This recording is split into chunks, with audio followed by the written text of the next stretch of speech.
যাক, অনেক দিন বাদে ভালো হিমসাগর আম পাইছি। খাইতে যা লাগবে না, না যাই ঘরে নিয়ে যাই। কি গো, কি আনছো এগুলা?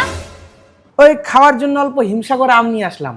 রাস্তা দিয়ে আসতেছিলাম তো, তখন ভালো হিমসাগর আম দেখতে পাইলাম, তাই ভাবলাম অল্প খাওয়ার জন্য নিয়ে যাই। আচ্ছা, তুমি না এক কাজ করো, তুমি না একলা কাইটা টিটা রেডি করো, আমি ততক্ষণে হাত পা ধুয়ে আসি। ঠিক চা। হ্যাঁ, এই নাও। আপু আম এর দাদা দামি ছ।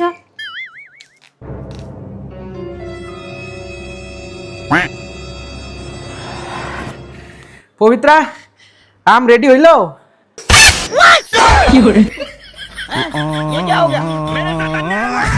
कैसे कैसे लोग रहते हैं यार।